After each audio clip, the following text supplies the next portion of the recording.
अक्टूबर के आखिरी हफ्ते में एक तस्वीर खूब सुर्खियों में रही क्योंकि एक अरसे बाद भारत के प्रधानमंत्री और पड़ोसी मुल्क चीन के राष्ट्रपति शी जिनपिंग की मुलाकात हुई। मोदी और जिनपिंग की मुलाकात के बाद दोनों देशों के बॉर्डर पर तनाव कुछ कम होने के संकेत मिले, लेकिन इस बीच भारत दो तरफा व्यापार संबंधों को लेकर सतर्क है। उसने इस साल चीन के आयात पर कई एंटी डंपिंग शुल्क लगा दिए हैं। भारत ने वहां से आने वाले फॉरेन डायरेक्ट इन्वेस्टमेंट यानी FDI को कंट्रोल करने में भी लगा है। इन सतर्कताओं और कंट्रोल के बावजूद फाइनेंशियल ईयर 2024-25 की पहली छमाही चीन भारत का सबसे बड़ा व्यापारिक साझेदार बन गया। एक्सपर्ट्स इसे मोदी सरकार के लिए कठिन चुनौती की तरह देख रहे हैं। इस वीडियो में इंडिया टुडे मैगजीन में छपी MG अरुण की रिपोर्ट के जरिए बताएंगे कि चीन के साथ बढ़ता व्यापार भारत के लिए क्यों चुनौतियों से भरा है। आखिर कैसे ये भारत के घरेलू उद्योग पर किसी संकट की तरह छाया हुआ है।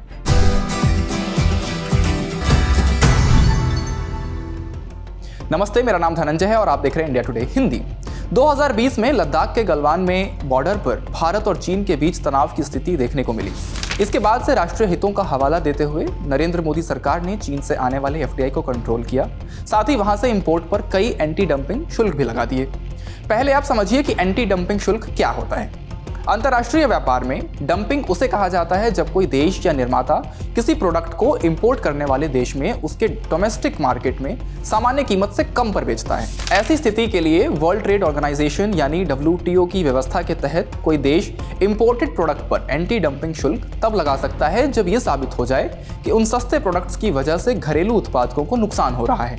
मान लीजिए कि चीन का बनाया हुआ एक फोन चीन में ही 150 रुपए में बिकता है, लेकिन उसी फोन को भारत में 100 रुपए में बेचा जाता है।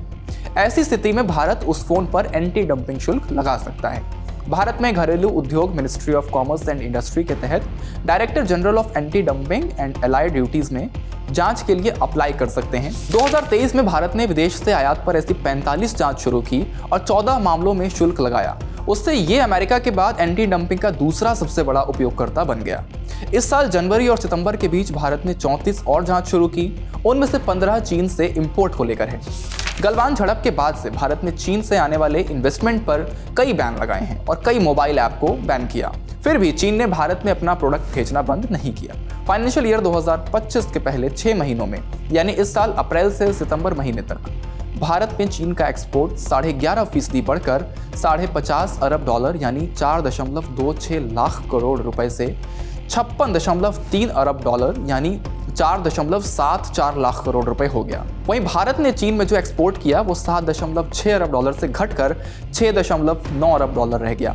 ऐसे में चीन के साथ भारत का व्यापार घाटा वित्त वर्ष 2024 की पहली छमाही में 42.9 अरब से 15% बढ़कर 49.4 अरब हो गया।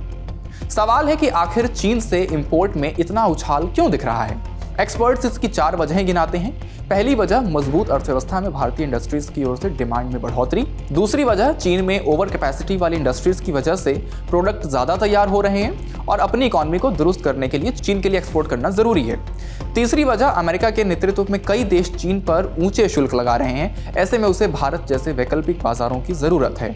और चौथी वजह चीन ऑटोमोटिव जैसे हाई वैल्यू प्रोडक्ट्स की ओर ज्यादा फोकस कर रहा है, जिसे अलग अलग मार्केट्स की जरूरत है। कुछ क्षेत्रों में जहां हम तेजी से बढ़ना चाहते हैं, घरेलू उद्योग एक उचित समय सीमा के भीतर आवश्यक उत्पादों की आपूर्ति करने में सक्षम नहीं हो पाता। अगर मांग घरेलू तौर पर पूरी नहीं होती है तो फिर दूसरा विकल्प क्या है? चीनी अर्थव्यवस्था अच्छा नहीं कर रही, ऐसे में वे सस्ते सामान को खपाने के लिए सारे तरीके आजमाएंगे। अजय सहाय मानते हैं कि अमेरिकी सत्ता में डोनाल्ड ट्रंप की वापसी के बाद चीन पर पाबंदियां बढ़ने वाली हैं। ऐसे में चीन वैकल्पिक बाजार की तरफ बढ़ेगा। इसमें भी चीन भारत में ज्यादा सप्लाई कर सकता है, लेकिन डोमेस्टिक इंडस्ट्रीज के लिहाज से भारत को इसे कम करने की ओर ही देखना होगा। ऐसे में सरकार विकल्प तलाश रही है कि चीन से इंपोर्ट को कैसे कम किया जाए। इंडियन मार्केट्स में चाइनीज प्रोडक्ट्स की बाढ़ को रोकने का एक तरीका क्वालिटी कंट्रोल ऑर्डर यानी QCO हो सकता है, जो ये तय करता है कि कंज्यूमर्स को सिर्फ बढ़िया क्वालिटी के प्रोडक्ट ही मिले। Ministry of commerce and industries के तहत आने वाला department of promotion of industry and internal trade consumer security को प्रभावित करने वाले प्रोडक्ट्स के लिए QCO जारी करता है। इंडियन स्टैंडर्ड ब्यूरो ऐसे प्रोडक्ट्स के लिए ऑथेंटिकेशन एंड इन्फोर्समेंट अथॉरिटी के रूप में काम करता है। जब तक एक्सपोर्टर देश ऐसे प्रोडक्ट्स को BIS के पास रजिस्टर्ड नहीं करवा लेते, उन्हें सप्लाई करने की मंजूरी नहीं होती। जब भारत QCO जारी करता है तो उसमें सिर्फ कोई खास देश कवर नहीं होता, बल्कि कहीं से भी आने वाले प्रोडक्ट से जुड़ा इंपोर्ट शामिल होता है। लेकिन हाल के वक्त तक मोदी सरकार ने उन प्रोडक्ट्स को चुना है जो बड़े पैमाने पर चीन से इंपोर्ट होते हैं। इनमें खिलौने, इलेक्ट्रॉनिक्स, केमिकल्स, प्लास्टिक के रॉ मटेरियल शामिल हैं। फिर टेलीकम्युनिकेशन इंफ्रास्ट्रक्चर और पावर जैसे कुछ क्षेत्रों में भारत ने सरकारी खरीद में चीन की सप्लाई को बैन भी कर रखा है। निवेश के मामले में वित्त मंत्री निर्मला सीतारमण ने साफ किया है कि भारत को फॉरेन इन्वेस्टमेंट की जरूरत है, लेकिन बिना सुरक्षा के नहीं। उन्होंने मोदी जिनपिंग की मुलाकात से कुछ ही घंटों पहले अमेरिका में वॉर्टन स्कूल में कहा कि भारत बहुत ही संवेदनशील पड़ोस में है। मैं आंख मूंद कर बिना ये विचारे कि यह कहां से आ रहा है, एफडीआई का स्वागत नहीं कर सकती। उन्होंने जोर देकर कहा कि ऐसे प्रतिबंध नेशनल सिक्योरिटी के लिए अहम हैं। भारत और चीन के बीच सीमा तनाव में नरमी को भारत सरकार के इस एहसास के हिस्से के रूप में देखा जाना चाहिए कि चीन को अलग करने की सारी बातचीत कम वक्त में व्यवहारिक नहीं है। सियासी रिश्तों में सुधार से इंपोर्ट और बढ़ेगा। विश्वजीत धर दलील देते हैं कि चीन के इंपोर्ट पर नाराजगी के बजाय केंद्र को ये हकीकत जांचने की जरूरत है कि पिछले 4 साल में चीन के सामान पर निर्भरता घटाने की कोशिश क्यों उल्टी पड़ रही है।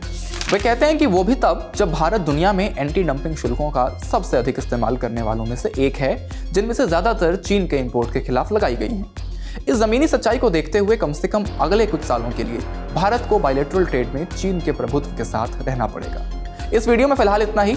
ऐसे ही डिटेल रिपोर्ट्स के लिए देखते रहिए इंडिया टुडे हिंदी और हमारे चैनल को सब्सक्राइब करना बिल्कुल ना भूलें। शुक्रिया।